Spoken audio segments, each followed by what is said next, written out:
Howdy, Riffers. This is David Sanchez, and this is episode 66 of the Riffs or Die podcast for Tuesday, March 8th, 2022. I hope this message finds you well. Gotta say, right off the bat, this is one of my favorite interviews that we've ever done on this show, so I think you guys are going to enjoy it. I spoke with my friend, super shredder extraordinaire, Marc Rizzo, who is formerly of Soulfly. He also played in and is going to play again with Ill Niño. And he's also got a lot of solo records where he's ripping down some flamenco guitar and also some super shredding electric stuff. Now, this interview is actually two different parts. After the first one was done, Marc had to run out the door to take care of some stuff. So he hit me up afterwards and said, hey, there's some stuff that we didn't talk about that I want to dive into, so let's talk again. We did that, so this is two different interviews just a few days apart, and I put them together. You'll hear a tiny break in the middle that is going to make it very clear which one is which, but I definitely want you to stick around until the second interview. There is some crazy, crazy stuff that Marc drops in the interview that he told me he's never said in any other interview. This is the first place you're ever going to hear this information. It has to do with his old band, Soulfly. And just make sure you listen to the whole thing. That bombshell thing aside, though, I think this conversation was so awesome. There's positive stories, there's sad stories, there's funny stuff. We get into a lot of different music. We talk about musical influences, talk about metal, talk about Slayer, talk about all kinds of stuff. And Marc has a ton of projects going on right now. He's playing in a lot of bands, and you're going to hear all about it in these interviews. I'll have links to as much of it as I can link to in the description for this episode. So if you want to follow along, make sure to just check out those links. Of course, if you want to support the podcast beyond listening to it and sharing it with friends, you can always go to riffsordie.com and pick up some merch, or you can go to patreon.com/riffsordie and sign up. We do a monthly Zoom hangout. You can come and hang out with me in real time, and I love shooting the shit with you guys. If that sounds good to you, go to patreon.com/riffsordie and sign up at the $10 level or higher. You'll also get discounts to the web store at riffsordie.com. If you want to shoot me an email with any questions or comments, feel free to do that. It's podcast@riffsordie.com. I'm sure I'll be doing another Q&A episode sometime in the next couple months, so send them on in, and eventually I may get to your question. So with that, I think it's time to get into the interviews. Ladies and gents, and zimzers and they-thems, Mr. Marc Rizzo. Yo, what up, dude? How you doing, man? I'm good. How you been, all right? Yeah, not too shabby. So is there anything specifically that you want to talk about or want to avoid talking about on this? No, we could talk about anything you want. You know, the whole Soulfly thing, I'm trying to just watch what I say only for one reason, because the media is really like trying to make me look like an asshole. I'm down to talk about it, you know, but I'm going to keep it a little bit more positive just because of blabbermouth and all these. They're trying to flip it on me. You know, they're really trying to, even though I'm getting like a lot of love from all the fans for leaving, and everybody understands it and gets it and has been awesome towards me, like blabbermouth and these other online sites have really been trying to flip it on me, and I don't dig that. So we could talk about it, but I'm going to keep it a little bit more positive, you know? Sure. Yeah, I mean, like, I honestly don't know too much about what happened, and it's been so long since I've spoken with you, so... Yeah, I think you have an idea, you know? You've toured with us, so... Yeah, I've got a little idea about what happened, but how long were you in Soulfly?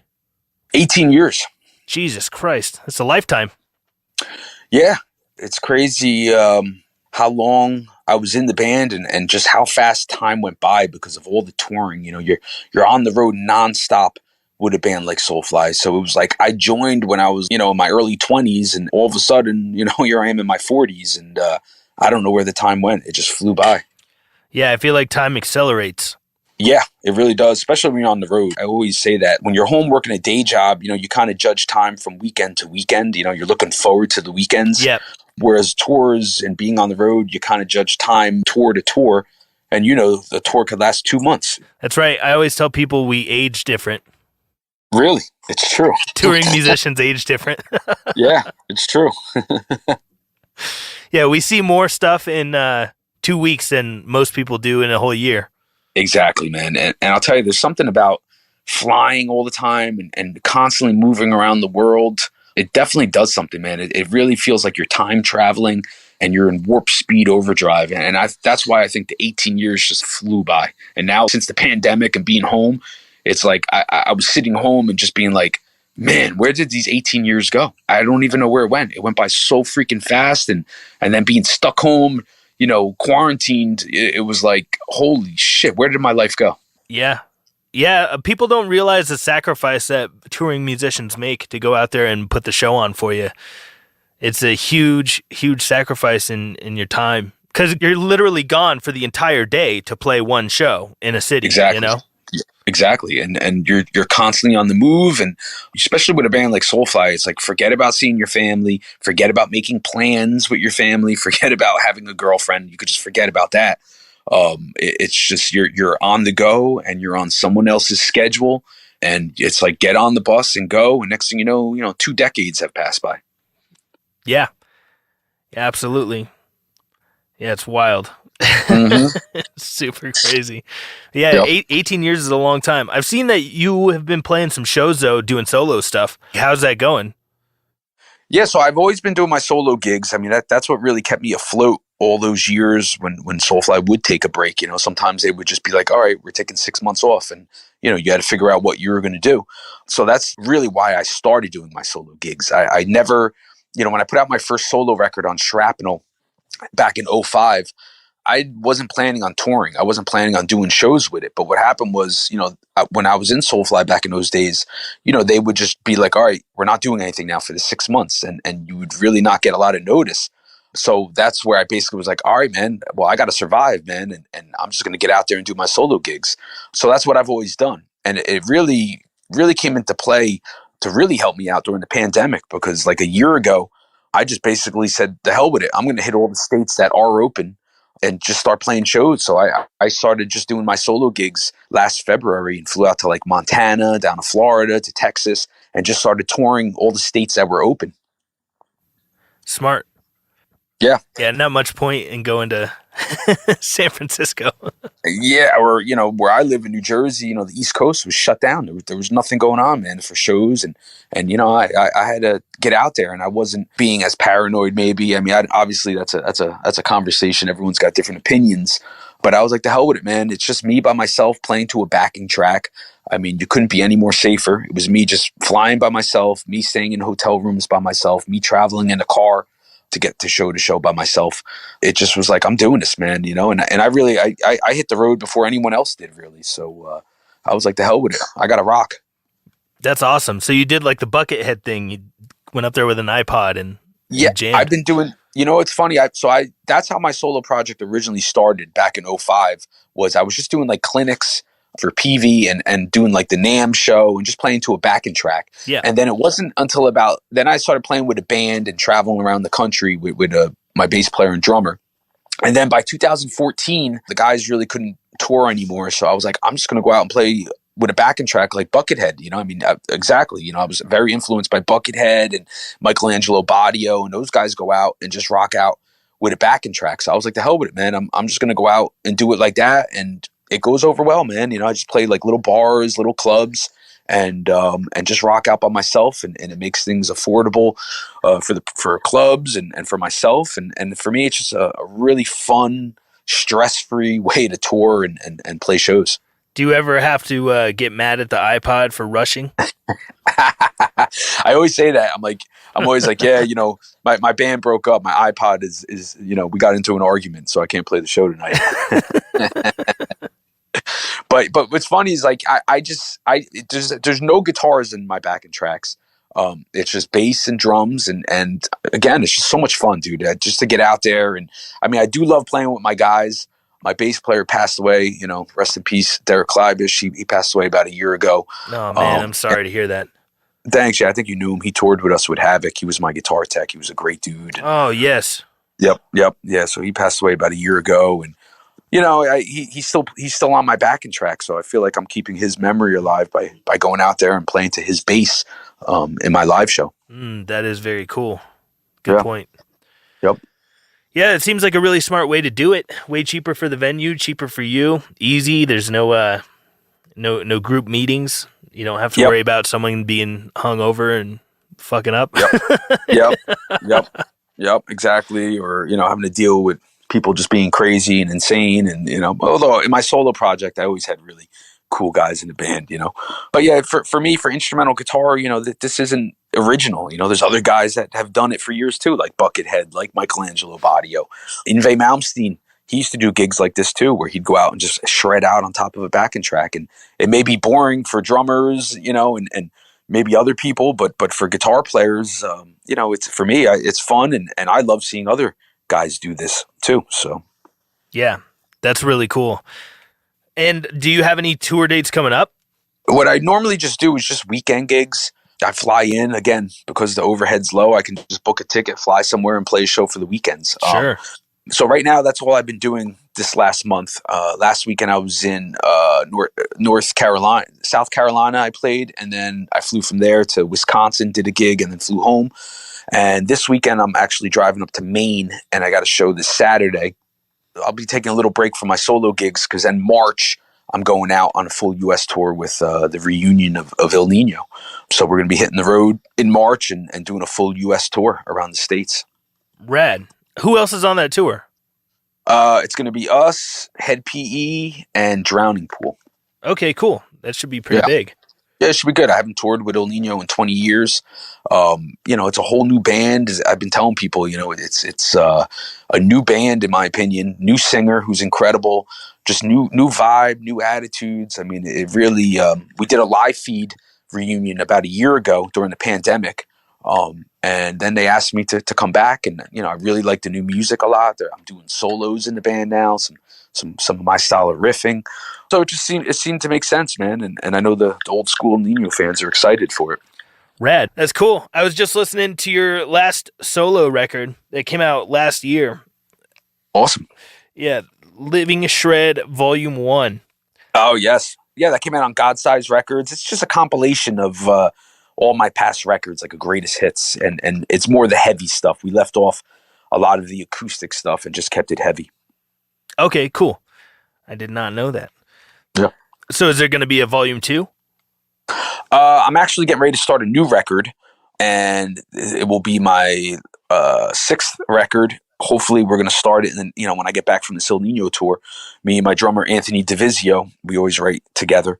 And I'm super stoked for it. It's really going to be, I think, my best record. I got a lot of cool ideas. I've been going in more of a heavy direction. I haven't been doing as much acoustic stuff. So I plan on just doing, just another great heavy shred record, and maybe get some guest vocalists on it. Maybe you want to sing on it, bro. I'd love to have you on it. Hey, yeah, let's talk about it. Dope. Yeah. It's been a while since I've needed to use my voice like that. Awesome.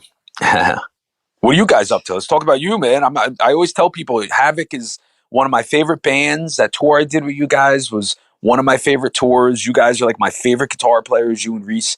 And, you guys play the music that I love, that old school thrash metal sound, but you guys take it to another level and make it more modern. Well, thanks, dude. Yeah, we had a blast touring with you guys. As far as new stuff with us, not much. Everyone's kind of doing their own thing and keeping busy. But I've been kicking around some new riff ideas, so maybe we'll start writing. But also we've discussed possibly learning some cover songs, maybe recording those and putting them out maybe sometime late this year, early next year, something like that, just to get the gears turning again, doing something. But yeah, currently no shows planned or anything like that. And honestly, I mean, who knows? We might not be able to get out till next year. But yeah, man, it's just craziness, man. It's just sad the way everything went down, and all the bands that had to just take a break, and it just sucks, man. I was really hoping guys like you would be able to get out there sooner than later. Yeah, I mean we could, but there's so much up in the air, and you know what it's like. You know, if we go out on tour, let's say it's 30 shows on the run. If we lose 3 shows because some cities wanted to do some lockdown bullshit, we go home with peanuts in our pocket, Exactly. I know. I get it, man. That ain't worth it to us. So Yep. we like doing it because it's fun and shit, but we have Yeah. bills to pay. We can't go out and come home Yeah. with nothing. So Exactly. until it's more like solid, more for sure, we plan on not going out until it's looking better. Yeah. As No, far it's as smart. the situation in our country. Yep. Yeah, it's craziness, man. I'd love to hear more stuff from you guys with the recording, and that sounds great if you're going to be doing a cover record. I always loved the covers you guys did. I remember you did some Slayer, right? Yeah, we've done Slayer, Pantera, Sepultura, Sick. and it's those covers. We all kind of went pretty true to the original and didn't really tweak much. But what we've talked about doing is doing some other artists that people would not expect us to cover, and then metalize the music. Yep. And kind of tweak it It's around, awesome. make it our own. Yeah. I remember you guys, man, you guys crushed us every night on that Soulfly tour, man. I remember just watching you guys on the side of the stage and be like, this is what metal's about, man. You guys get up there, you play your instruments to a very professional level. Everyone's giving 100%. Nobody's taking the night off. Pete's an animal on drums. Reese is a shredder. You're a shredder. Your vocals are freaking awesome. I mean, you guys just every night. I'm like, this is what it's about, man. We're getting crushed. Well, thanks. That's an honor to hear that. That's the best bad news I've ever heard.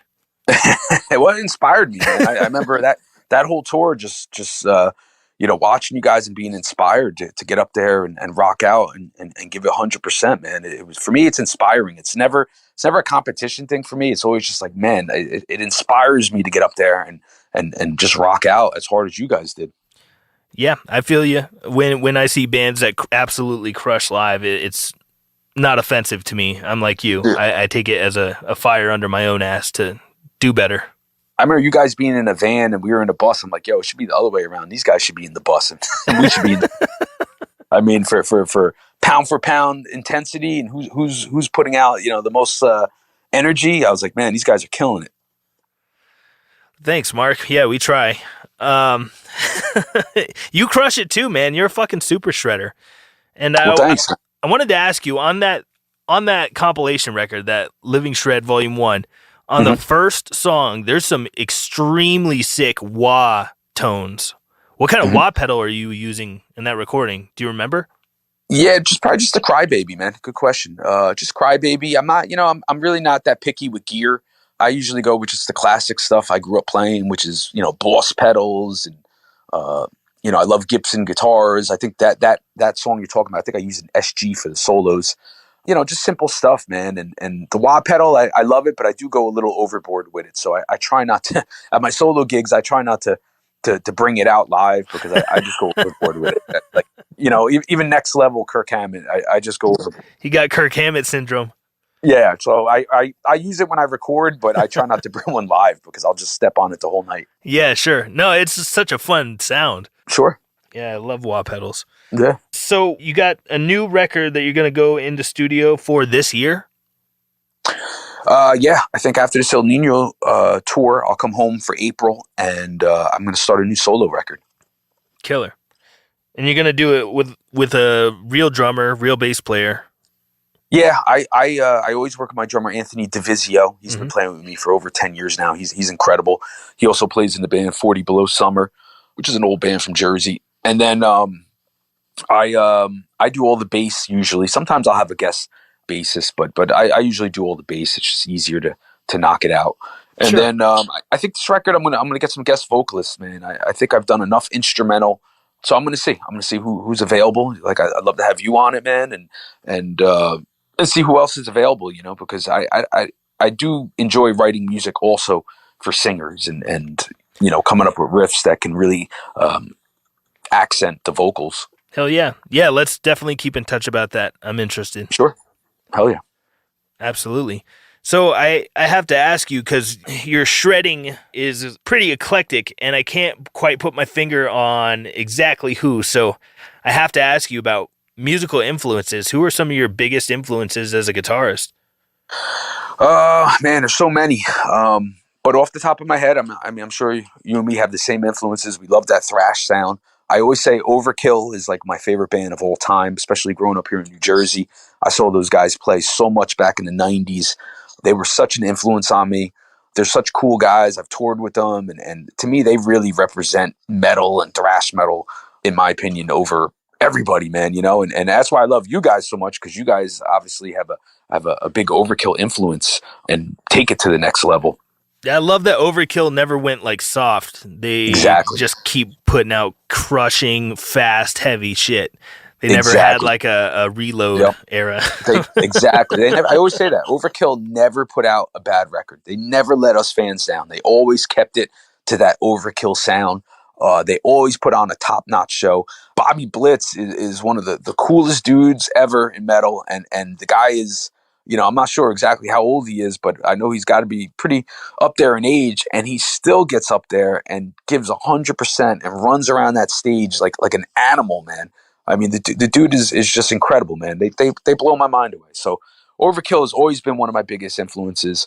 But then there's so much more. I love early 90s death metal. Suffocation is one of my favorite bands. And then as far as guitar players, I love all the greats, man. Eddie Van Halen. I love Yngwie Malmsteen. I'm a huge Eric Johnson fan. Al Di Meola. Di Meola is one of my favorites. Yep. Me too. He's another Jersey guy. He lives pretty close to me. And, all the greats, man. All the classic greats. I love a lot of classic rock. I just love anything with great guitar. If it's got great guitar playing in it, then I love it. Yeah, there's a dude that I need to send you after we get off of this interview. Cool. This guy from Norway. His name is Owain. Okay. He's a really, really sick guitar player. You'll dig it. It's a little more like fusion jazz mixed with rock, but yeah, he's a fucking freak, dude. I love it. I love fusion, man. So yeah, I'll definitely check that out, man. I love hearing all these new players, man. This is such an exciting time for guitar playing, because I've seen the skill and talent just be elevated, just because I guess because like YouTube and videos going around the internet and people being able to learn a lot quicker nowadays because of all that interaction. Yeah, 100%. Yeah, and people's brains get more saturated with greatness a lot quicker. It's true. I mean, I remember when I was a kid growing up in the 80s, like you had to take lessons and it was awesome, but I wasn't as exposed to all these incredible players like I am and we all are now because of YouTube. I mean, It's just crazy how things are just spreading around the world and people are learning more because of YouTube. Yeah, it's free. YouTube University. Yeah, it's crazy, man. It's crazy how that it's just free and people are listening to music for free on YouTube, but it's also cool because you're hearing things so much easier now. It's unbelievable. Yeah, it's a really big tool. And it's not just YouTube. There's a bunch of YouTube alternatives that are better in the sense that they don't censor stuff. But there is so much content out there. You could literally learn anything between a library and the internet and a computer. Yep. Yeah. You can learn literally just about anything that you want. Exactly. It's incredible times, man. Yeah. College doesn't need to be the gatekeeper for information anymore. Yeah. And I'm sure, not having a college loan to pay off for the rest of your life is a plus. Yeah, it's a huge plus. Not getting your first job, $250,000 in debt is a plus. Yeah, exactly. It's funny you were mentioning Overkill and Blitz. So Bobby Blitz Ellsworth, his vocals, especially when he's screaming, one of my favorite vocalists ever. I would think so. Screaming vocals are one of my favorite things ever in metal. Me too. Me too. Same with, as far as high stuff goes, it's like Chuck Billy back in the day, Blitz, Zetro from Exodus, and like Tom Araya. Like their high notes are just so piercing and aggressive. Yep. It sounds like someone getting their legs chopped off.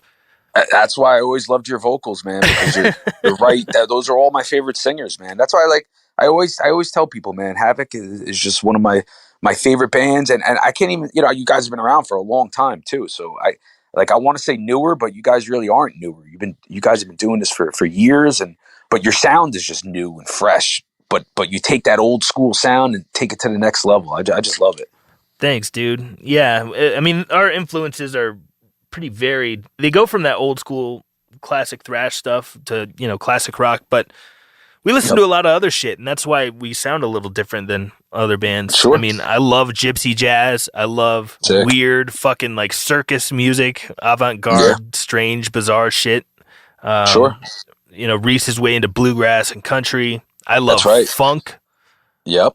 We all listen to like a bunch of different kinds of music. I love African music. Like there's some shit where you would come into like our vehicle on tour and you'd be like, what the fuck are these guys listening to? Because I might be listening to King Sunny Ade or Fela Kuti or something. Yeah. Well, that's because you guys are serious musicians. There's that's what I love about you guys is that there's no poser bullshit with you guys. You're serious musicians and you go up on stage and you throw down in real time and give 100% every night. And that's why you guys are one of the best bands out there.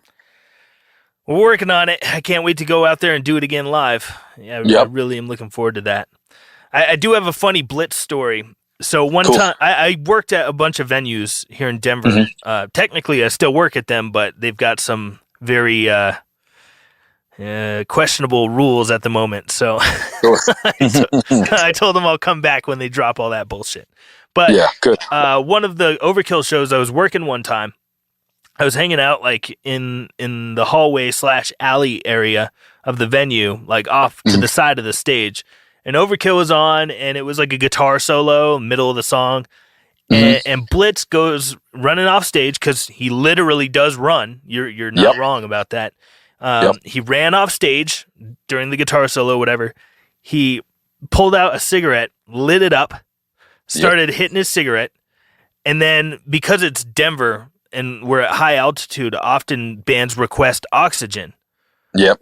So Blitz is literally smoking a cigarette, and he like exhales, and then he grabs the mask from the oxygen tank, and he goes and takes a hit of oxygen, exhales, takes a hit of the cigarette, goes back to the oxygen. He was going cigarette, oxygen. And then he puts it all down and he literally sprints back to the microphone just in time for him to be there when he needs to. And oh, bro. He's a legend. He's a legend, man. He's awesome. I mean, just incredible shape that he's in, for his age, and he's like 21 years old again. I mean, it's unbelievable. Yes. I got a great story. We toured with them about 5 years ago, and it was on when we were doing the Roots tour, and Overkill was blowing my mind away every night, and I was going through a lot. My father had cancer, and he was about to pass away, and I had to leave the tour. 4 days into the tour, I had to go home, and Bobby Blitz and Derek, their guitar player, they gave me the most amazing bro down I ever had in my life, man. They called me on the bus because they knew I was leaving. They heard about my father, and they sat down, and I don't drink anymore, but at the time, I was going through a lot, and they pulled out a bottle of whatever it was, and we did shots, and they just told me all their stories about what they went through, with family that passed while they're on the road. And it just was like the most, I'll never forget it. It was just the most amazing metal bro down that I ever had, that I needed so bad from those guys, that it was such an awesome send off, man. And they gave me like so much strength to go through with them what I had to go through that next week right before my father passed. And I'll never forget it, man. I mean, here's my favorite band of all time, and they just gave me the most warm bro down send off, that I could ever get from anybody. And I'll never forget it, man. And Bobby Blitz is the man, and Derek and those guys. I got so much love and respect for that band. That's really cool. Most people can't say a story like that. That's really awesome. Yeah. So did you, if you don't want to answer this, it's totally fine, but on that tour, did you come back later, or were you just leaving for the whole thing? No, it was a 2-week tour in Europe. Okay. 2 weeks. Yeah. And I really thought I was able to do the tour and come back and take care of my father because it was a short tour. But it just 4 days into it, I got the call from my mother that, I had to come home. And then, he passed away a week later. Man, I'm so sorry, Mark. Yeah. It was sad. But yeah, I'll never forget that bro down I had with Bobby and Derek, man. It really meant the world to me. And it was like just an amazing moment, like in metal bro down history, man. I always, whenever I talk about Overkill, I always talk about that. You know, they didn't have to do that for me, and they really went out of their way to do that, and it was awesome. You know, and that's another reason why I always say Overkill is like my favorite band of all time. I'm always kind of surprised that there's like a big 4 instead of maybe like a big 7 or 8. I've always said that too. Yeah, Overkill would be in there. Overkill would be in there. Obviously, Exodus has to be in there. Yep.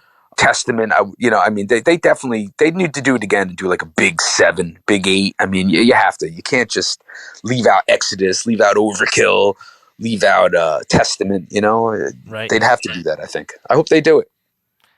Yeah, they've marketed the shit out of the big 4, so they just need to do a new marketing thing, make it the big 8, and then everybody wins. Yep, good idea. And put you guys on. I would throw you guys on too. You guys, throw us in there with Metallica and Exodus. They should do a full tour, like an Ozfest type tour, the big whatever, and have you guys. I'd put Municipal Waste in there. Dude, if they did a thrash tour that was like Ozfest, that would be fucking insane. Even a festival. I've never actually seen a festival like that. I've never seen a festival that's all like thrash bands. Well, you know what, man? I think Metallica should put that together. You know, that's 100%. their responsibility to do that for the fans. Put together a traveling thrash tour like Ozfest and just have all the greats have a side stage, you know, and then have the big stage. And man, that would be a dream come true. That would be so cool to see a lot of those thrash bands all on the same day. Yeah, true. Damn. A man can dream. Yep. Well, if it happens, everyone knows that the idea started here. Yeah, right now. We want royalties. Yeah. Well, what else you got going on after Ill Niño and new record? Any big like long-term plans? Yeah, so we we're getting a great response from the fans and promoters about me being back in Ill Niño and us playing the first record in its entirety. You know, it's really blew my mind away. Like I guess maybe all the years of being in Soulfly and being away from Ill Niño, I didn't really realize how influential that first record was on the people that are into that kind of more new metal sound. So we're going to go out and play that record in its entirety and also play then, this next tour coming up, we're playing a lot from the new record. And I'll tell you, the new record is, I'm pretty stoked about it because I'm doing a lot of solos on it, which was something I always wanted to do. Even back in 2000, 2001 with Ill Niño was get more metal, incorporate solos, but at the time it just didn't happen. I guess, with the style of music, we kind of got lumped into the whole new metal thing. But you weren't allowed to play solos. I really wasn't, it was crazy because, when we first started with Ill Niño, it was like in 97 and we were more of like a New York hardcore band, but with a Latin influence. And I was doing solos then. And then the whole new metal thing hit and I don't know, we got to deal with Roadrunner and I didn't really even know what new metal was. Like I wasn't really into those bands, I was more into just like hardcore and thrash and death metal and, New York hardcore and stuff like that. But one thing led to another and we hit the road and we kind of got lumped into that. And yeah, my whole solo thing got cut out, but I'm doing it now. And it's pretty cool to hear that Ill Niño sound and have the guys be like, no, we want you to do solos. So our first single is going to be dropping soon for the new record. And I'm doing like full blown sweep arpeggios and shredding on the song. So it's pretty cool how things have changed and come full circle. Rad. When is that dropping? I think the new song and video should be dropping when the tour goes down. So I think in March sometime. And I think it's going to turn heads, man. It's super heavy stuff. Our new singer is this kid Marcos that's in a band called Shattered Sun. And he's incredible. I mean, he's one of the main reasons why when I was asked to come back to Ill Niño, why I said yes, because I always wanted to work with Marcos. He's an incredible singer. He's a super cool dude. We partied a lot on the road when we hung on a Soulfly Shattered Sun tour, like in 2015 or 16. So, being that he's the singer now in Ill Niño, I was like, dude, I'm in. Let's do it. Very cool. What's your favorite Al Di Meola record, Mark? I'll have to go with definitely Elegant Gypsy, man. Woo-hoo! I mean, it's his most popular record, but I love the way he combined the acoustic with the electric. He kind of went off and went more acoustic. It never really, I don't think, put out something as heavy as Elegant Gypsy. But that record was such an influence on me. Obviously, I mean, my solo records, the way I'm mixing the acoustic with the metal was very influenced by Al Di Meola. So yeah, Elegant Gypsy, man. That whole record, start to finish, is a really good listen. Ripping. I mean, it's just so ahead of its time for 1970. I think it was like 76 or something that came out. I mean, way ahead of its time. It was Inve before Inve, you know? Oh, yeah. And I first heard about Al Di Meola from reading interviews in Guitar World with Zakk Wylde. Me too. And I read about that, and I was like, I need to look that guy up sometime. And then I didn't for years and years and years. And then he came up again, some other interview I was listening to or reading with some other super shredder, and they were like, Al Di Meola. And I was like, I need to fucking look this guy up. Like, I fucked up when I was a teenager and didn't look into him. And when I really got into his music, it absolutely blew my mind. And it's hugely influential for songwriting and just like rhythmic phrasing and just vibe, man. His music, it's not just that he's a shredder. His music is so fucking cool. Yeah. I got to see him once in Denver. Me too. That was like a top 10 best live show I've ever seen. Oh, he's incredible live. I seen him a bunch of times here. You know, he's from Jersey, and he grew up a couple towns over from me. And I actually caught him about 10 years ago. He did a special all-acoustic show at the high school that he went to. I think it was Teaneck High School, Teaneck, New Jersey. And I heard about it just through the grapevine. You know, like it was a kind of like a not a private show, but it was more just for his town. You know, so we went. I think I brought my parents too, and man, what a ripping show at this high school auditorium, watching him just shred on acoustic. You know, and that's actually my favorite stuff from him too.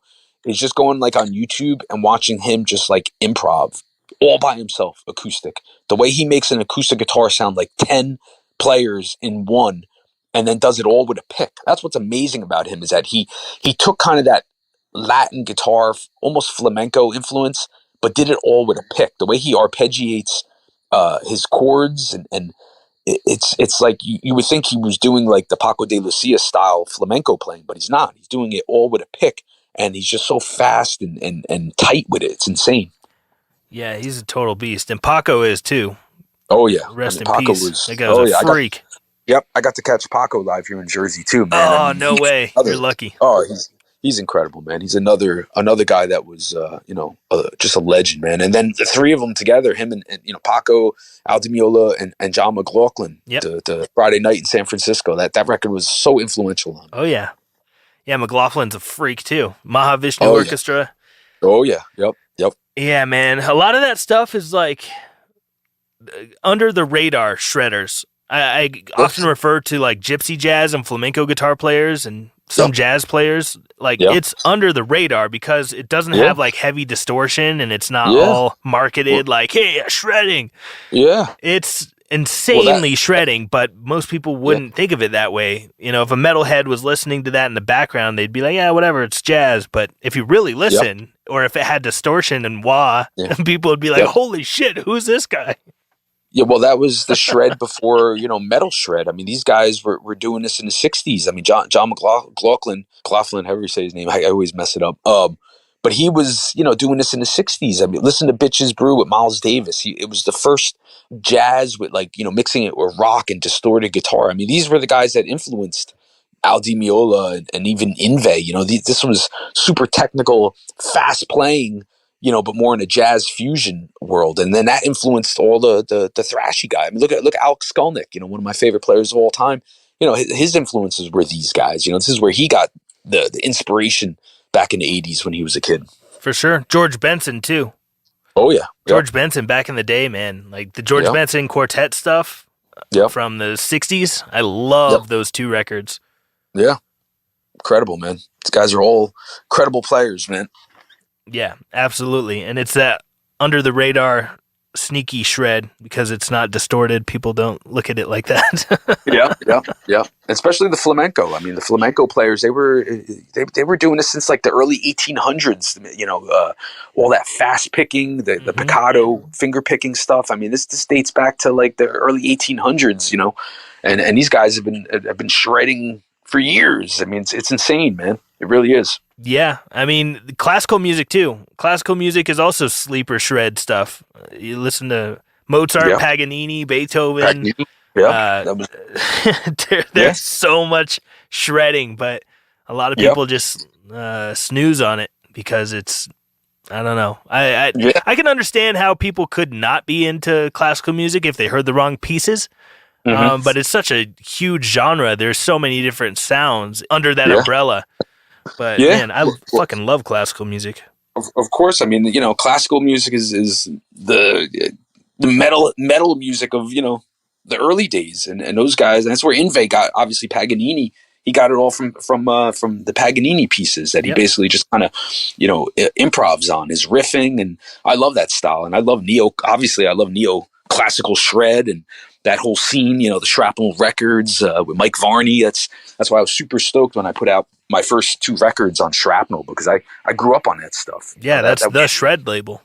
Yeah, that was my biggest. Honestly, that was one of my biggest accomplishments, was signing with Shrapnel, because it was like, whoa, like this is all my favorite players, and I was like, yo, I need to really step up my game, because I was coming from Ill Niño. I wasn't really doing solos anymore.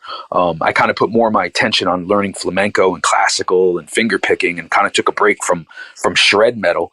But when I signed with Shrapnel and Mike Varney said, yo, we want you to do like a shred record, I just started practicing nonstop, because I knew I had to like put out something serious that could compete with the stuff on that label. Yeah, that's rad. I find the finger picking stuff, like classical guitar and flamenco, I find that shit insanely challenging, because I've got a decent picking hand, but all the fingers working independently is a totally different animal. Yeah, I used to put a lot of time into learning. I was studying flamenco, taking lessons from players, serious professional flamenco players, and I kind of took a break from it now. Now I kind of do more. I'm more into the Al Di Meola, use a pick and make it sound like it's finger picking. Yeah. But I did put a lot of time into that stuff, and my earlier solo records have a lot of that kind of picking on it. But I always say, check out my good friend Ben Woods, who has a project called Flametal, and we've done some. I've heard of that. I've heard that band. Yeah, and he plays authentic flamenco. He's like a top notch flamenco player. Does all the proper techniques, but he does like flamenco versions of metal songs, like Old Maiden and Dio. And dude, he's incredible. And we've done some collabs together. I've done some guest solos on his records, but I always tell people, go check out Ben Woods, because he is just a living legend, man. He's incredible. That's really cool. Yeah, I'll link people to that in the description if they want to hear it. Same with the Al Di Meola record. Yeah.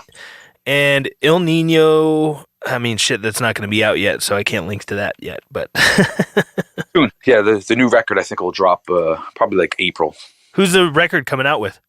That I'm not too sure. I know we're talking to a couple different labels. I'm not really too sure. Okay. But what we should talk about too is my new death metal project called Revenge Beast. I'll send you some links. Oh, sick. But that's coming out, and that's just basically, dude, I just wanted to start a band up that was just straight up old school, death metal, early 90s death metal, Suffocation, Carcass, stuff that I grew up loving.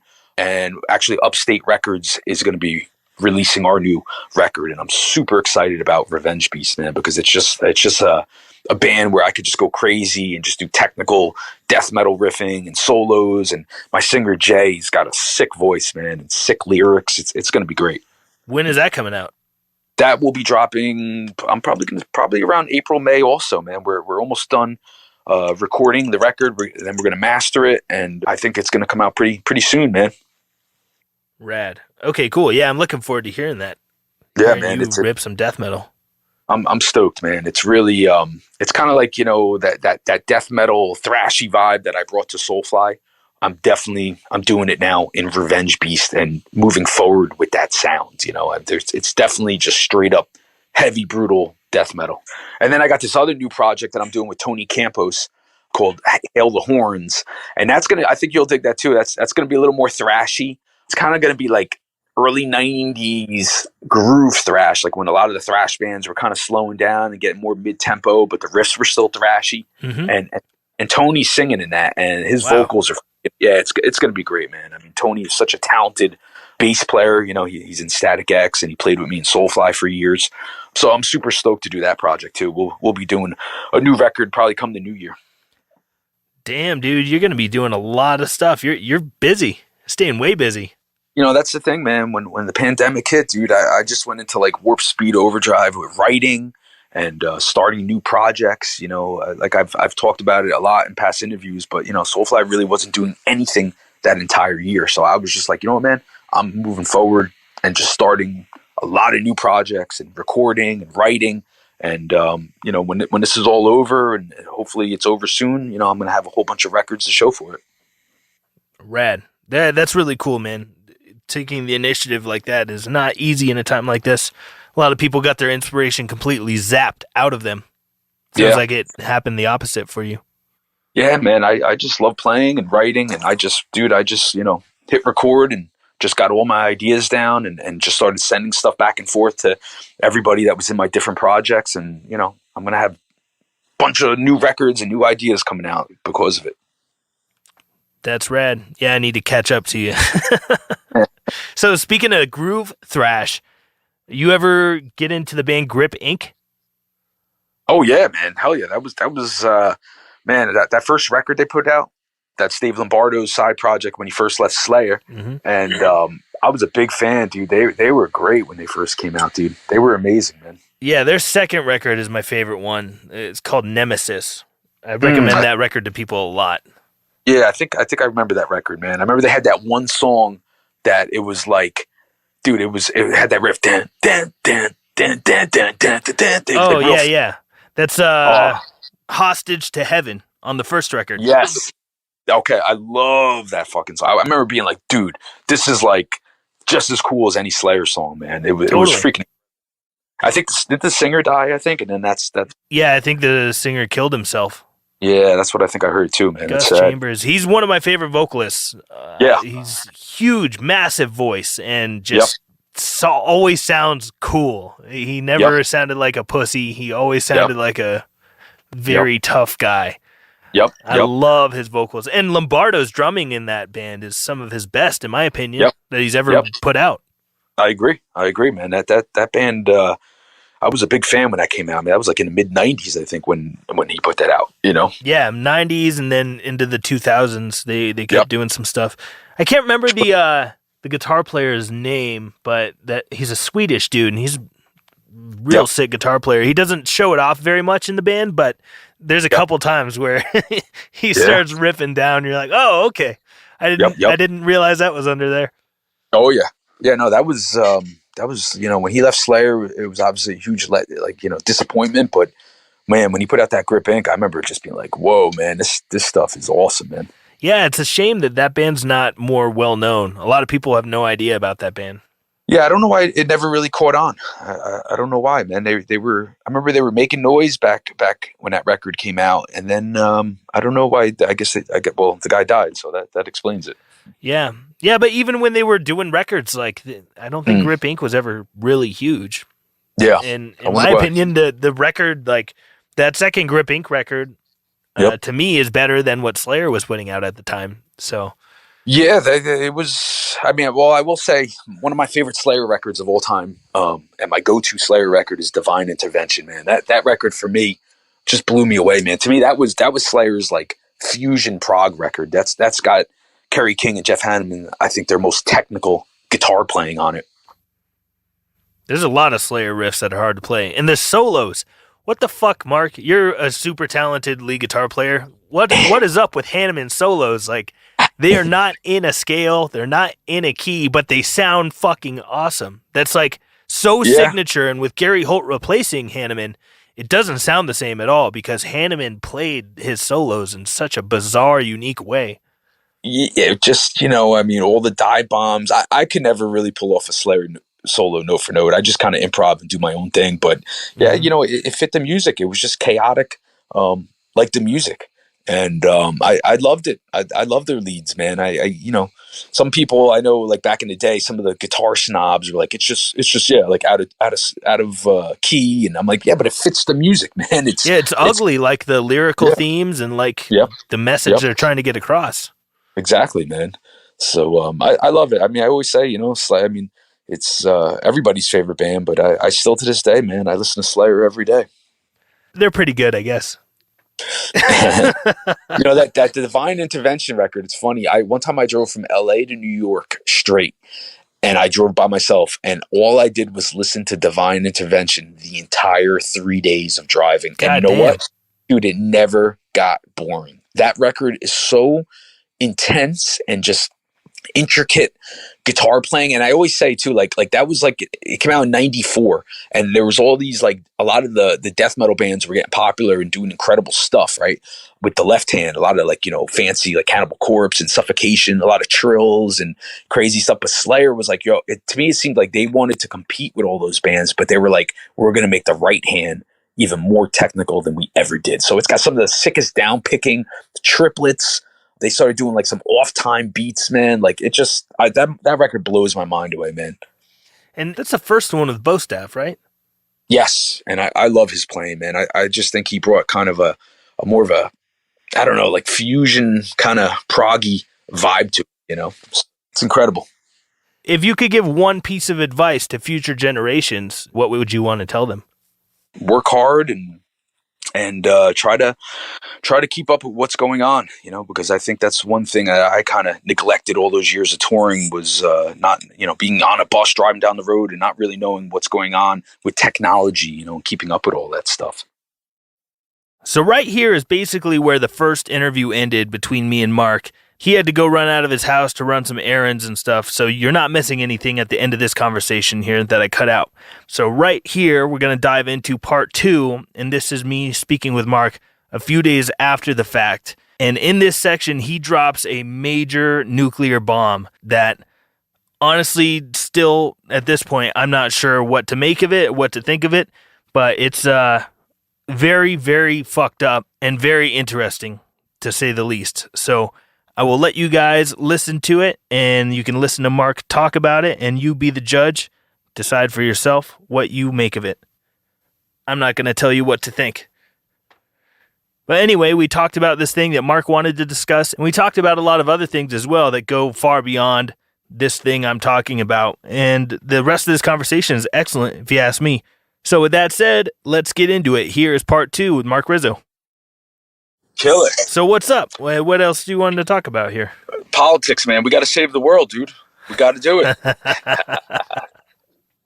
Yeah, so I'm dying to hear this new stuff for you guys, dude. You got to, I don't know, play it over the phone or something, I'm dying to hear it, though.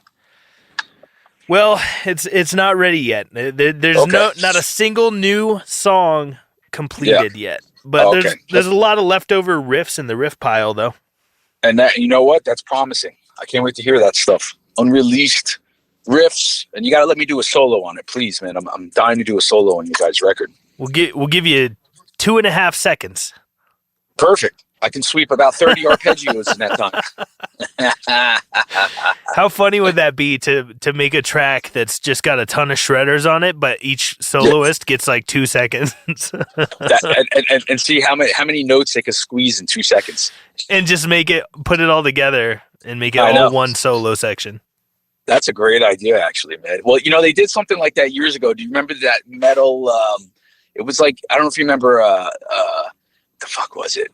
It was a metal, like, Save the World song back in the 80s. Oh, and they had remember that? What the hell was it called? And Inve was on was it. We Are Stars? Something like that, yeah. And everybody got to do, like a couple measures of shredding. Yeah. And it's like, it goes from awesome to then also being, like, really funny, some of the guys, because they put Inve next to, like, some other, like, hair metal dude, and like, you just couldn't compete with Yngwie, You don't want to be the guy that has to do a solo after Yngwie Malmsteen. Yeah, or before, But no. But there's a video, it's on YouTube, where they show everybody recording in the studio, and it literally was like, like back in those days, let the tape go and, like, just improv something, I mean, as it should be.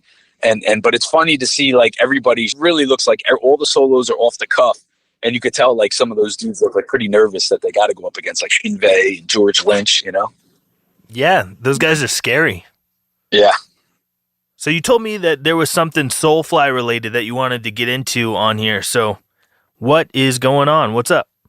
Yeah. The only thing I do want to talk about the band is that my new girlfriend, who has nothing to do with this band, never even met these guys, like, never even heard of the band until she met me. You know, she's younger. She's like 24, and she's getting straight up rape threats online, and they admitted to being part of the Cavalier family. Holy shit.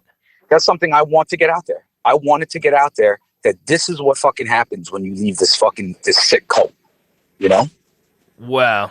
That is, I don't even know what to say. Your girlfriend is getting rape threats from someone that says that they are associated. Yep. From fake Instagram accounts, fake, you know, like burner phone text messages. I got the cops on it, looking into it. You know, of course, me, I'm like, yo, come here, come try. Let's see, let's test your luck, you know. But it's 100% somebody within their circle who's been put up to it from you know, management that's in charge. 100%. And all the messages really, you know, it talks about like me, you know, talks about you know, basically going to her to get to me.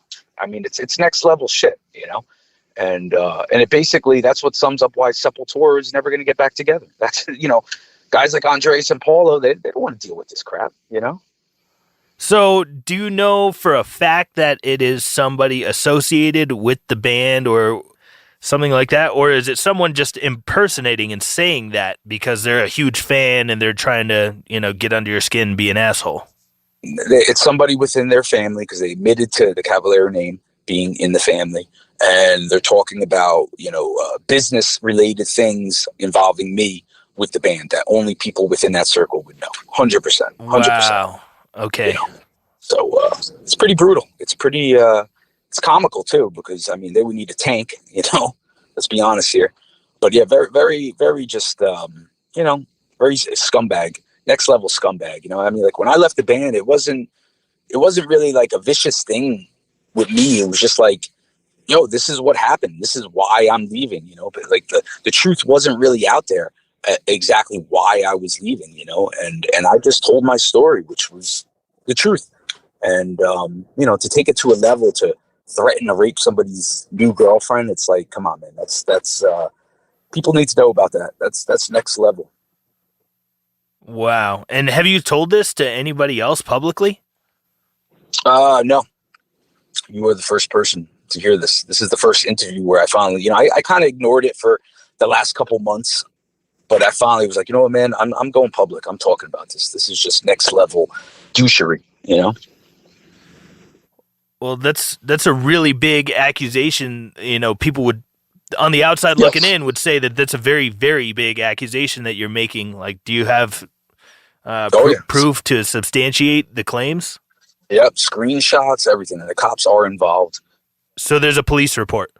Yep, police report, everything. So we'll see. You know, we'll see how it plays out, because that's next level. You know, it's one thing to quit a band, but to take it to that level and to threaten, you know, it's rape threats, it's murder threats, beat up threats towards a young lady. I mean, that's fucking next level douchebag, obviously. Because you stopped playing guitar in a band? Exactly. What the fuck?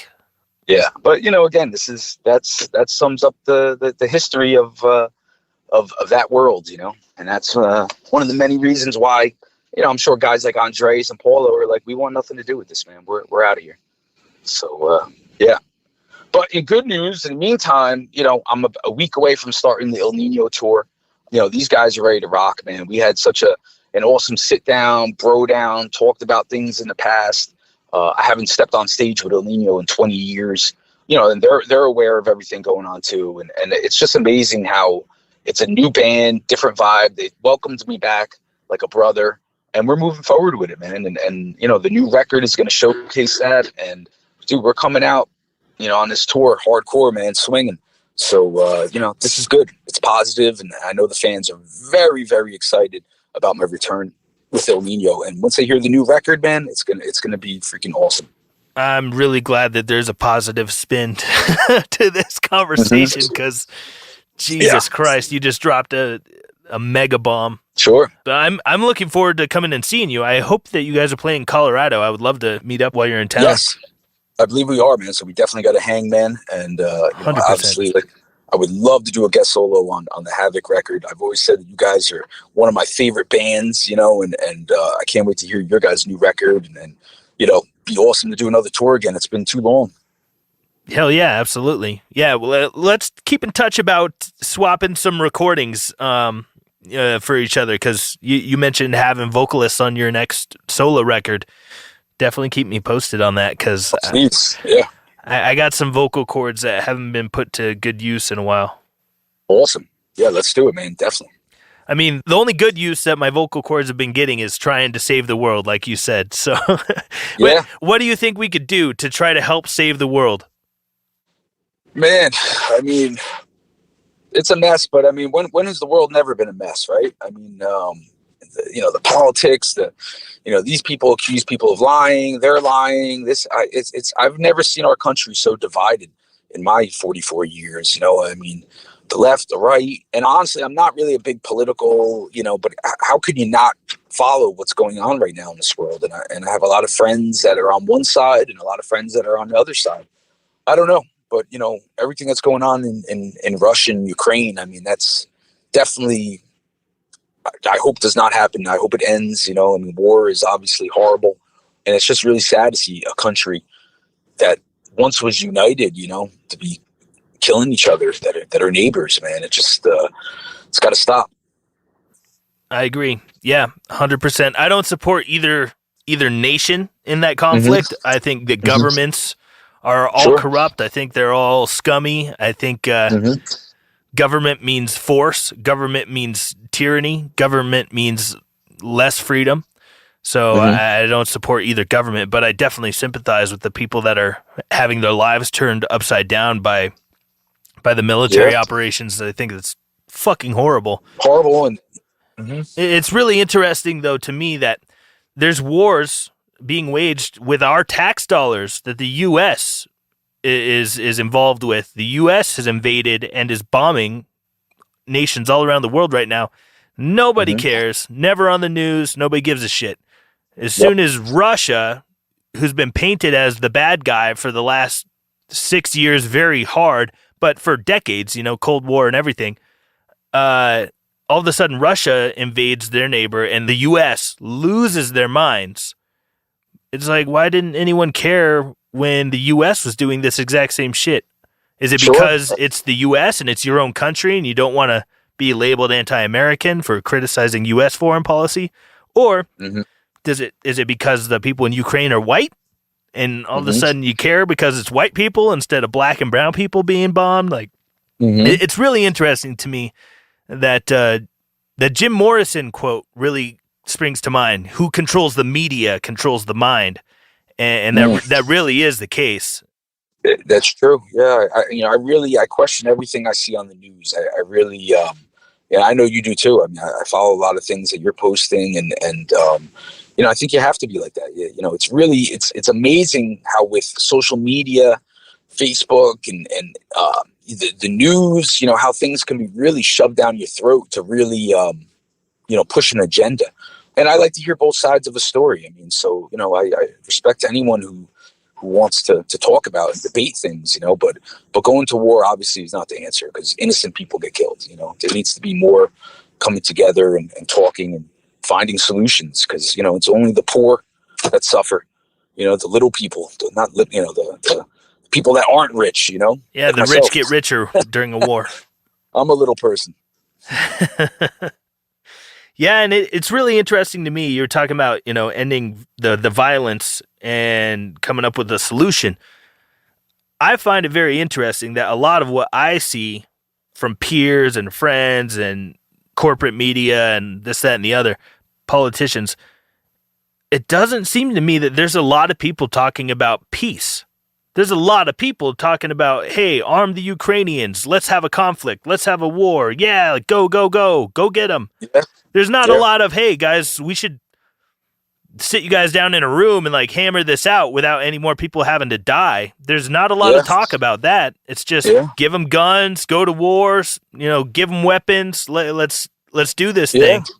And there should have been talks months ago. I mean, years ago. I know that this war kind of started popping off in 2014 because we were in the middle of it, dude. Soulfly and Korn were on tour in Russia, and we were supposed to go to Ukraine to play, and we were in a private jet with Korn, which was incredible. I mean, Korn was so good. Korn was so good to us to fly in a private jet, and we were staying at these gorgeous hotels with those guys. I mean, it was best treatment I ever had on tour. But so we were on this private jet, and we were supposed to play Ukraine. It got canceled because of what was going on, and we actually had a missile threat at one of the airports at the border of Ukraine and Russia. We had just played the show, and we rushed to the airport because they said they were closing the airport down. And then they told us, any plane that takes off tonight is getting shot down. Holy shit. Now, you know me, I hate flying, and, man, I thought we were dead. And, I've told you before, I started drinking to deal with all this stuff. Now that I'm away from that whole situation and these crazy situations, I have quit drinking, and I'm back to the guy I was before I joined that band. But yeah, that was wow. That was a life or death situation to get on that plane and take off. And thank God we made it. Thank God there was nothing that was going to happen. Jesus, I'm glad too. That is fucking scary. Yeah. Yep. Wow. Yeah, man. It's a big mess what's going on over there right now. But like you were just talking about, back in 2014, there was issues, and that's when this whole all the stuff that led to where we are today started kind of then. And the U.S. had a lot to do with the regime change there.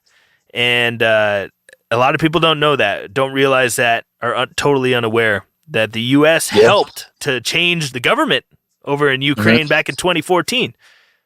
Wow. So, yeah, there's a lot of stuff they don't tell you on the news. Yes, I'd like to, send me, I love reading up on stuff. And honestly, I don't follow world affairs as much as I should. So please send over, anything I could read up on, because I'm not one of these guys that likes to really talk about stuff, because I'm just not that knowledgeable, but I want to be more knowledgeable.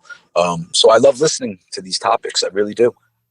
For sure. There's something that I posted on my personal Instagram page a few days ago. It's a little clip of an interview with Obama from a handful of years ago, talking about how the U.S. had an agreement with Ukraine to do a regime change.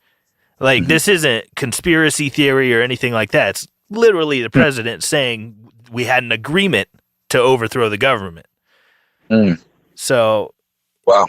Yeah, it's as George Carlin said, it's a big club, and you ain't in it. Yes, I love George Carlin. I'm always watching his old stand up on YouTube, man. He what a genius. So ahead of his time. I wish he ran for president, man. He was great. Yeah, he would have never done that though. It seems like all the really good, smart, honest, caring people, they don't run for president. Yeah. I'm automatically suspicious of anyone that runs for a position of power that's that high. Not saying that you have to be a scumbag to want that position, but I'm automatically suspicious of you. Sure. Yeah, no, it's a lot of big business, right? And people in people's pockets and corruption. And yeah, I wouldn't want that job. No, it sounds like a terrible job. Super stressful. You look at the photos of Obama when he got in there and the photos of when he came out. Dude, he was in for 8 years. It looked like he aged 30 years.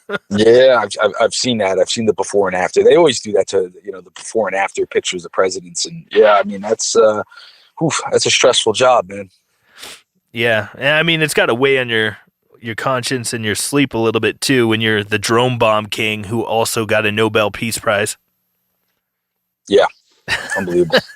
Yeah, the stuff, it's really mind blowing and eye opening. All the stuff that goes on that we don't hear about, that you have to really, research. And it's great. It's a great debate. It's a great thing to talk about. And I really love what you're doing here on your podcast and things you post. Because it's definitely real eye opening stuff. And I know a lot of your lyrics in Havoc are about a lot of this too, and it makes for very interesting, lyrics. Thanks, man. Yeah, I mean, if people want to do research on some crazy shit that the news normally wouldn't touch. Just look up anything that WikiLeaks ever posted. WikiLeaks never was successfully sued. They were never shown to be falsifying documents or lying about anything, ever. Not a single time were they proven to have lied about anything. So WikiLeaks is a great place for people to go and tap a resource for some crazy truth bombs that you probably didn't hear about on CNN or Fox News. Yeah, I'll have to check that out. And Julian Assange, the founder of WikiLeaks, is still in prison right now. Wow. They arrested that dude, and they've got him under lock and key with no chance of bail, as far as I know. He's just rotting away in a prison cell right now for exposing corruption. Unbelievable. I got to look more into that, man. Thanks for opening up my mind to these things that, again, you don't see on regular television, and I like to try to educate myself more. So you're doing a great job opening up people's minds to all the craziness, Yeah, bro. There's a show that I really love with this dude. He's a researcher. He's an independent journalist, but I would consider him more of a researcher because he really digs way deep and presents the information. His name is James Corbett. He has a show called The Corbett Report. Yes. I think I've seen some of that. That's right. Yeah, he's a bald dude with glasses and sometimes has a beard. Skinny white dude. He lives in Japan, but he put out a couple episodes recently that I'll send to you after we hang up the phone that are way fascinating, interesting, timely topics. Nice. I have to check that out, man. I'm into it. Yeah, the Corbett Report is excellent. And one thing I really love about his program is everything that he talks about, he provides documentation. In all of his episodes, he puts in the show notes, he'll add, links to the documents, links to the stories, links to this, that, and the other website. He provides evidence and documentation of everything that he's talking about and presenting to the listener. He's not just flying off the handle saying, well, this is true, and that's true, and this is true, and just believe me. He says, all those things are true, and here's the proof. Wow. Incredible, man. I got to check it out. I know I've seen some stuff. I got to dig deeper, though, man. That's amazing. Yeah, he's a beast, and he got removed from YouTube. YouTube is owned by Google. They love censorship. And he got booted from YouTube last year, of course, in the middle of pandemic hysteria. He had a gigantic YouTube channel. I didn't realize how big it was. I heard this stat the other day listening to his stuff because somebody was talking about, you got kicked off of YouTube and you had 9 million views. And he was like, no. I had 90 million views on YouTube. Wow. 90 million views. And he got booted because he was getting too close to the truth. Yeah. I'll tell you, man, it's crazy, man, how with social media, YouTube, Facebook, how people can voice lies and make up stories and then you put people like in their place and show facts and things and you get booted. I had this happen to me the other day on Facebook where I had some very ignorant, stupid person come on my page, and I know they were put up to it, someone made them do it, stating that I don't really play guitar on stage, right? And I was like, yo, this is the most, like, I'm clearly playing guitar. Maybe I have drums and bass on a backing track, but there is never any guitar in my backing track. It's always drum and bass behind me, and I make a point to just have all the guitar live, and in my live feeds at home, I'm clearly playing, and this moron came out and started saying, no, you don't really play. It's all pre-recorded. You're faking it. And all I did was say, you are a very dumb, ignorant person to make those claims, here on Facebook. And all my friends and people on my page all, said the same to him. But I got, what do they call that? I got banned from Facebook for 24 hours. I was like, I'm here speaking the truth, defending myself from somebody who is a complete liar and ignorant, and somehow they're getting away with that. And I defend myself, and all of a sudden I'm getting banned. It's just crazy. What did you get the suspension for? What was the charge? Just for calling this guy dumb and ignorant. Oh my God. Which, yo, if the shoe fits, man, I mean, come on, man. That for someone to make a claim, I never had anyone in my life say that to me before. It was dumb and ignorant. So, but that's the world we live in. How dare you call someone dumb and ignorant? I mean, it's unbelievable. It's crazy. But they can call you a racist, Nazi, xenophobic, homophobic, transphobic piece of shit. Yeah, right. And that's cool. No problem there. This guy claimed I was a fake, and it's like, come on, man. I play guitar all day long. Anyone that knows me knows my passion for the instrument, how much I love the guitar. And for someone to say that, like, I've put all these years in and I'm faking it, it was like, yo, you are stupid, man. Stupid. That person accused you of fraud. Mm-hmm. No problem with that. And then you say that they're ignorant or they don't know what they're talking about, and that is somehow defamatory and, and deserves punishment. Yeah. Can you believe that? Dude, it's the Ministry of Truth. Like straight out of Orwell's 1984. The Ministry of Truth, exactly. Rewriting history and censoring what is allowed to be said. The thought police are out. That's fucking Facebook and Google and YouTube, Twitter. They are the thought police. Yeah, it's unbelievable, dude, how people can just get away with making up stories and things that have no truth and get away with it and have a platform online to speak these fake lies and get away with it. It's unbelievable. It's unbelievable. It really is. And this is why, like you said, it's hard to not pay attention to some of what's going on today. I would agree with you. I mean, sometimes I tune out a little bit, and it's nice to take a break and not pay attention for a minute. But every week there's something crazy as fuck that happens, and it's I don't let it make me lose sleep or anything. Yeah, and it doesn't ruin my life, but I'm intrigued by it because here's the thing: a lot of times people will say like, "Oh, well, I don't care about that stuff because it doesn't affect me." Well, the stuff that's happening today, it really does affect me. I mean, absolutely. My whole life got turned upside down from all this lockdown nonsense. Tons of venues have closed. Tons of restaurants have closed. Businesses, like dreams destroyed. Millions of lives and dreams just destroyed permanently. And not because of a virus, because of government. Sure. Government shut down your business and didn't let you operate. Not the virus. The virus didn't do that. Governments do. So when people are like, I don't pay attention because it doesn't affect me, like, maybe that's the fantasy land you want to live in, but this does affect us literally. I mean, shit, we're going to still be seeing people in 10 years wearing face masks.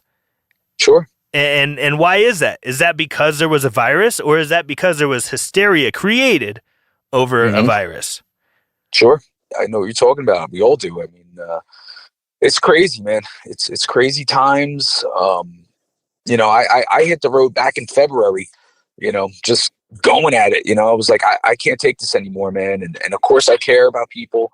I don't want to see anyone get sick, but there was a lot of things too where I was scratching my head, and I was like, you know what, man, I got friends in other states that are not really locked down and things are going well. And I was like, you know what, man, it's my personal opinion and life to go do what I want to do. So I jumped on planes and was trying to, be careful. I'd wear my mask. I always wore a cape with the mask too.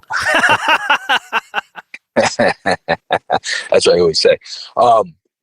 But yeah, and again, went to Montana, Texas, Florida, and just toured those places, and I was getting by. I was able to, do my thing, and I was working a day job. I've talked about that a lot. Very grateful to have a job from a friend of mine, but he gave me his blessing when I left, and he said, go get out there, hit the states that are open. And that's what I did. And, knock on wood, I was healthy and had great shows, and the people that wanted to come out did. And I'm very grateful that I did that. And honestly, it was my solo project. Doing that, that's what got me through these rough times, Yep. I'm glad to see that some artists are able, like yourself, are able to make it work, because there's, as you know, most of the artists that are used to touring a lot right now ain't doing it. It's too risky, too weird. Just it's such a strange situation, and it's in our face on a daily, especially with people who make a living out of live performance, because live entertainment was the first thing to disappear, and it's going to be the last thing to fully come back. Yeah, sad, because people need it. People need concerts. I remember when I first hit the road last year, the fans that did come out were just so happy and grateful that I came out, and did this, because they hadn't seen a show in a year. And it was just a real exciting concert every time I'd hit these places, and they were just very grateful to be able to see a show. Hell yeah. I've been super grateful every time I've gotten to go out and see a show in the last couple of years. It's only been a handful, but every time I do, I'm like, hell yes, This is awesome. Especially, I went and saw Robert Randolph in Wyoming, and Nick Shingelis, old Havoc bass player who plays in Job for a Cowboy, Cephalic Carnage, Nuclear Power Trio, he was playing bass for Robert Randolph for a couple gigs, and I went and saw him in Wyoming, and it was right in the middle of pandemic in 2020, and it was so fucking cool. Nobody was wearing a mask, nobody was socially distanced. It was just like old school, regular ass concert, and it was that was one of my favorite things that I did all 2020, to be honest. Yeah, when everything really comes back, I hope there's a new appreciation for what we all do, and maybe it'll change the business to have people really appreciate bands out on the road again, and people supporting, buying merch, and really showing support, since we all went through this super hard time. So I hope for that. Yeah, I think that real music lovers will absolutely be more grateful than ever to have the ability to go to live venues and not have it be all weird with plastic between everybody or whatever. And gratitude equals happiness. That's it. And even with that, I know a lot of bands are being very careful, and they should, if that's what you want to do. But I can't live my life like that, man. I'm still hanging out with everybody after the shows. And I'll tell you, man, I really swear by, stay healthy. Obviously, I love to exercise every day. I try to eat healthy. But one of my favorite tour secrets for years is drinking apple cider vinegar, man. And during this whole situation, I'll tell you, man, I've been slamming apple cider vinegar, more than I ever did. I probably drink about 4 or 5 shots of apple cider vinegar every day. And I'll tell you, man, I don't want to brag, but this has been, like, knock on wood, the healthiest 2.5 years of my life. So I don't know. I'm not a doctor, but there is a lot of information out there about how amazing apple cider vinegar is for your health. Oh yeah, for millions of different reasons, and I really do swear by it, and hopefully, other people that aren't drinking it will start. And what's funny is that it burns just as bad as bourbon, man. It's crazy. It kind of does. Yeah, it's super sour. But I think that's the health benefits, is that it's so acidic that it just cleans you out, man. If there is anything in you, it's not going to survive in that stuff. That's right. Information is out there. It's funny. Here's a great topic is, obviously pharmaceuticals and them pushing, pills and everything on us, but years ago, I was always getting strep throat, especially on the road, man. It was like, never would fail, man. Once, twice a year on the road, I would get strep throat, dude. I couldn't barely swallow ice cream, dude. And I would get a fever of 103 degrees. And I'd go to the doctor, and they'd always want to give me a shot of penicillin, $100 shot of penicillin. I'd be better in 24 hours, right? I'd go to the doctor. They would tell me, you got to get your tonsils out. You got to get your tonsils out. And I was like, I don't want to do that and go through that whole thing, that operation at the time. So about 10 years ago, I had enough of it. And I Googled, what's a natural remedy for strep throat, prevention and cure? And apple cider vinegar popped up, man. And ever since I've been doing apple cider vinegar shots, which I do every single day, I haven't had strep throat in over 10 years, knock on wood. Wow. So, it's crazy. No doctor has ever prescribed me apple cider vinegar, right? They're always prescribing you, some sort of medication that you got to go to a pharmacy for, or spend big money, or a shot of penicillin or something.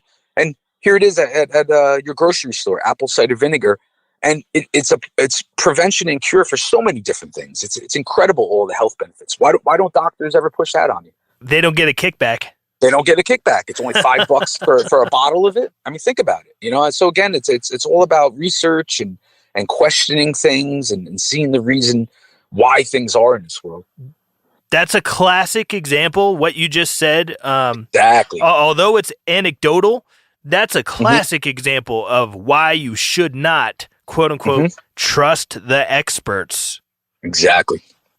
I agree. I mean, it's like knowing nothing about a car and going to the mechanic and just trusting the expert, doing zero research on your own. And he's like, oh, man, it looks like you need a new engine and a new transmission and new shocks and new brakes. You're like, it was running fine before, but you're the expert. Yeah. How foolish is that? Naive. Yes. And I'll tell you, I'm really into health and fitness. And I research all types of just natural remedies and prevention and of all different types of sicknesses. And apple cider vinegar always pops up in every single discussion of any sort of, like sickness. And it's just incredible, all the health benefits, man. And people that don't know about it, you got to get hip to it because, yes, it's disgusting to drink. It's not that bad. It's like, again, it's like a shot of bourbon, it burns. But it's working when you feel that burn, man. Yeah, it's really good for your microbiome and your gut. Yep. Real good for your gut health. And I think a lot of people could use better, healthier guts because it seems like a lot of people don't have a gut that they can trust at this point. Sure. Yep. There's a lot of big guts in the metal world too, so. Physically, yes. Yes. A lot of beer drinking. Yeah, I bet you another thing that's on a lot of those lists when you look into natural remedies are things that I take every day: vitamin C and vitamin D3. Yep, I take all that too. Yeah, vitamins. It's incredible all the information too about certain vitamins, right? Underrated. Yes. Yep. There's an old phrase: you can pay the farmer now, or you can pay the doctor later. Yes, exactly. So true. Eating good food is way worth it. I know, like, eating organic produce often costs twice as much as the cheaper GMO stuff, but I mean, if you're gonna lessen your likelihood of cancer and all kinds of stupid bullshit, and you're actually eating more nutritious, real food that wasn't tainted by some genetic scientist experimentation, I think you're better off. You're way better off. Absolutely, man. I mean, it really when it comes to food, you got it's so obvious that we were designed to eat stuff that was just natural, grown out of the ground without all the pesticides and like you said, the GMO genetic stuff. I mean, we're designed to eat fruits and vegetables first and foremost. And I am a meat eater too. I love a steak, damn it. But I do try to eat more fruits and vegetables, definitely. Yeah, got to get those greens. Sure. Pay the farmer now or pay the doctor later. It's up to you. Well, dude, I know you got to get on a flight here soon. Thanks a lot. That was fun. Thanks, Dave. I appreciate it, brother. Yeah, dude. I'll keep in touch with you, Mark. Me too, man. I'll be in touch, bro. If you can hear my voice right now, then that means you must be a champion of the universe. You made it all the way until the end. Great job! That sounded sarcastic, but it's not. You really did a good job. Thanks a lot for listening all the way to the end. If you liked what you heard, make sure you give this podcast a rating on Spotify or Apple Podcasts or Google or wherever the hell you're listening to this. If it's on YouTube, make sure to give it a like or a dislike. I don't really care. Just do something. And if you dig it, subscribe to the channel and turn on the little bell notification and you'll get an alert every time a new episode goes live. These podcasts come out about once a week, so you'll have something to look forward to. Thanks a lot for spending your time here. I know it's very valuable. It's the one thing that you pay and you could never get back. I really appreciate it. Thank you. And thanks to Marc Rizzo for coming on. Super Shredder Extraordinaire. Definitely go follow him on his social media, listen to his records, buy his records, and go see him on tour with Ill Niño this month. I will be doing that as well. Don't forget to hit up riffsordie.com if you want to pick up some merch and support the show. I sincerely appreciate the support. There's some cool t-shirts in there, some cool stickers. There's some stuff in there I think you might like. So even if you can't afford it, maybe poke around, and every once in a while there's a sale. You could save up all them pennies. I know you've been doing it. They say there's a cash shortage, and I'm looking at you. But save up them pennies and you can get a t-shirt eventually. What you think about that? Anyway, there's that. And also don't forget to hit up patreon.com/riffsordie if you want to sign up for the monthly Zoom hangouts. There's some bonus content that's exclusive for Patreon members, and you will always get a discount in the web store. Shoot me an email, podcast@riffsordie.com, and we will do some Q&A sometime in the next couple months here. Until next time, Riffers, thank you very much for your support, and I will talk to you all again soon. Try to leave the world a little bit nicer than the way you found it. We're all going to be all right. Adios, amigos.